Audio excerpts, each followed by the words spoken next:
60 जितना टेंशन लग रहा है 60, ये 2t, ये 2t, ये 2t, कितना हो गया 60। और एक्सेलरेशन हो रहा है नीचे की तरफ।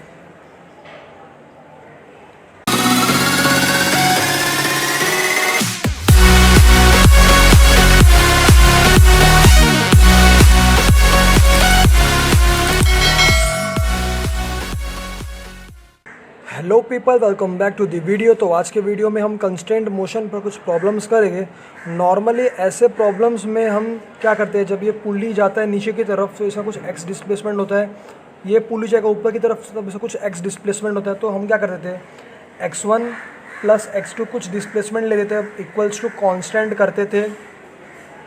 अब ऐसे हमें करने की ज़रूरत नहीं है, तो मैं आपको कुछ ट्रिक्स बताऊंगा कि हम कैसे इन पुली के प्रॉब्लम्स को सिंपली 10 सेकेंड्स में कर पाएंगे।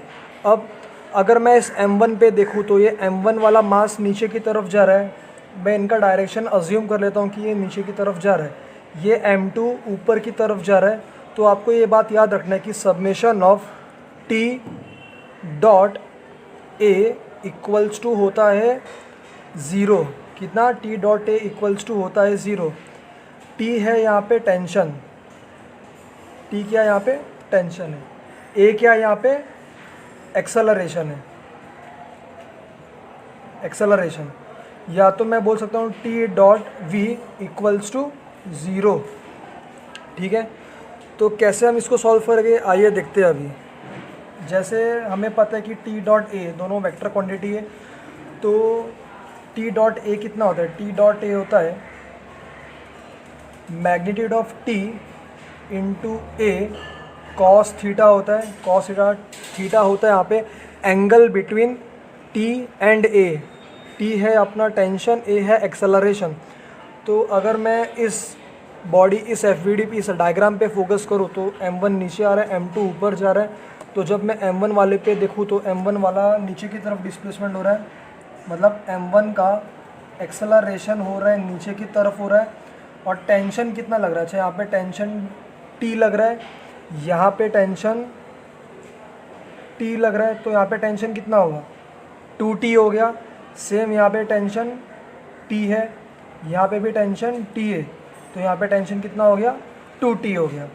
तो अगर मैं m1 वाले पे फोकस करूँ मास, तो m1 वाला मास पे क्या लग रहा है, एक्सेलरेशन उसका हो रहा है डाउनवर्ड डायरेक्शन में। और टेंशन कहाँ पे लग रहा है, टेंशन लग रहा है अपवर्ड डायरेक्शन में, ऐसा कुछ 2T।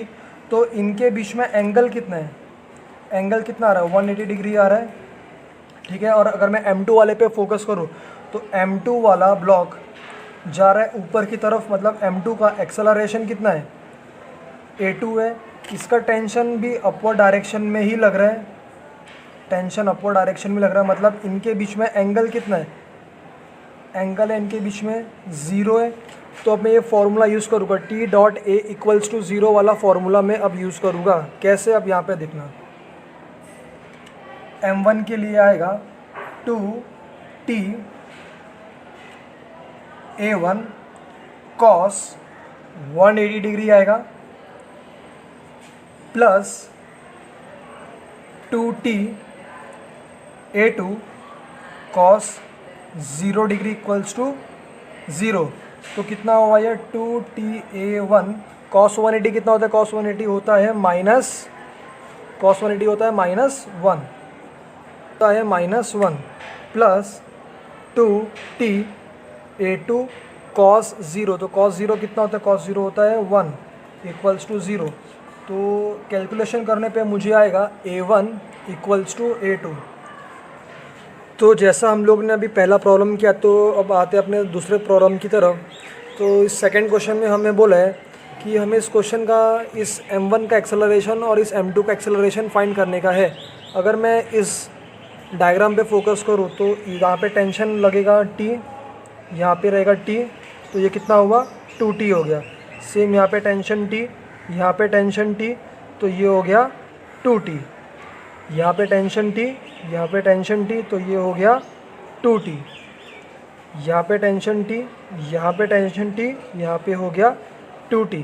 तो अगर मैं m1 पे फोकस करूँ फॉर m1, तो अगर मैं m1 पे फोकस करूँ तो m1 पे मैं अज्यूम करता हूँ कि इस m1 का एक्सेलरेशन हो रहा है नीचे की तरफ। इस m2 का एक्सेलरेशन हो रहा है डाउनवर्ड, अपवर्ड। तो अगर m1 जा रहा है नीचे की तरफ तो m1 पे लग रहा है टोटल टेंशन कितना लगेगा m1 के लिए 60, जितना टेंशन लग रहा है 60, ये 2t, ये 2t, ये 2t, कितना हो गया 60। और एक्सेलरेशन हो रहा है नीचे की तरफ, तो इनके बीच में एंगल कितना है, एंगल है 180 डिग्री। ठीक है, अगर मैं m2 पे फोकस करूँ फॉर m2, तो m2 के लिए टेंशन लग रहा है अपवर्ड डायरेक्शन में और ब्लॉक का m2 का एक्सेलरेशन भी हो रहा है अपवर्ड डायरेक्शन में, तो दोनों सेम डायरेक्शन में जा रहे हैं, मतलब इनके बीच में एंगल बन रहा है 0 डिग्री। ठीक है, अभी हम क्या करेंगे, इस a1 और a2 का वैल्यू इनके बीच में रिलेशन फाइंड करेंगे कि a1 और a2 में क्या रिलेशन है। तो अगर मैं फॉर्मूला यूज़ करूँ summation of t dot a equals to 0, ठीक है, तो आंसर आएगा इसका 2t a1 cos 180 plus 2t a2 cos 0 equals to 0। तो ये हो गया 2t a1 cos 180 होता है -1। अच्छा, यहाँ पे टेंशन है 60, तो मैं यहाँ पे 6t लिखूँगा, 60, 2t नहीं आएगा, सॉरी 60 आएगा, plus 2t a2 equals to 0। तो ये आया a1 equals to 3a1 equals to a2 आया, तो a2 कितना आया 3a1 आया। समझा सभी को। तो जैसे आप देख रहे हैं यहाँ पे कि मास A क्या, मास A 5 मीटर पर सेकेंड से नीचे की तरफ जा रहा है, मास B 2 मीटर पर सेकेंड से नीचे की तरफ जा रहा है, और ये मास C ऊपर की तरफ जा रहा है। तो मुझे इस C मास का वेलोसिटी फाइंड करना है, तो मैं कैसे फाइंड करूँगा, वही formula T dot V equals to 0। T है tension in the string, V है वेलोसिटी ऑफ द ब्लॉक।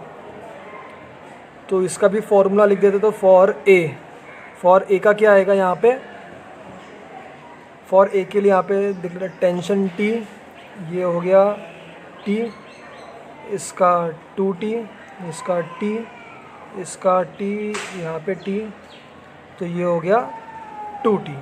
ठीक है, तो अगर मैं A वाले पे फोकस करूँ फॉर A के लिए, तो A पे टेंशन लग रहा है 2T अपवर्ड डायरेक्शन में, इस ब्लॉक का एक्सेलरेशन, इस ब्लॉक का वेलोसिटी हो रहा है डाउनवर्ड डायरेक्शन में, कितना 5 मीटर पर सेकेंड से जा रहा है, नीचे की तरफ जा रहा है। सेम फॉर अगर मैं B को देखूँ और इनके बीच में एंगल कितना है, एंगल है 180 डिग्री का। अगर मैं फॉर B का देखूँ तो फॉर B के लिए टेंशन लग रहा है 2T अपवर्ड डायरेक्शन में, और इसका एक्सेलरेशन हो रहा है 2 मीटर पर सेकेंड से नीचे की डायरेक्शन में। इनके बीच में एंगल कितना है 180 डिग्री। अगर मैं फॉर C भी कैलकुलेट कर लूँ तो फॉर C के लिए क्या आएगा, फॉर C के लिए अगर मैं देखूँ तो टेंशन लगेगा सिर्फ T लग रहा है अपवर्ड डायरेक्शन में, और उस ब्लॉक का वेलोसिटी भी मूव कर रहा है अपवर्ड डायरेक्शन में, मतलब दोनों के बीच में एंगल है 0 का। तो मैं ये फार्मूला अब यूज़ करता हूँ, देखना कैसे मैं आंसर निकालता हूँ। तो ये हो गया 2t इंटू 5 cos 180 होता है -1, प्लस 2t इंटू 2 cos 180 होता है -1, plus t into VC cos 0 होता है 1 इक्वल्स टू 0। तो आइए इसको सॉल्व करते, तो कितना हुआ ये -10t -4t plus t VC equals to 0। तो मैं t कॉमन लेके कैंसिल करता हूँ, तो VC कितना आया, VC आया 14 मीटर पर सेकेंड। ठीक है, तो VC आया पॉजिटिव 14 मीटर पर सेकेंड, मतलब VC का डायरेक्शन जो हमने अज्यूम किया था अपवर्ड डायरेक्शन में जा रहा है, तो वो सही है। आई होप आप सभी को इस वीडियो से कुछ सीखने मिला होगा। अगर वीडियो अच्छा लगे तो वीडियो को लाइक करें, शेयर करें, सब्सक्राइब करें इस चैनल को। आगे मैं ऐसे ही आपको इंटरेस्टिंग टॉपिक्स और ट्रिक्स वाले वीडियोस देते रहूँगा।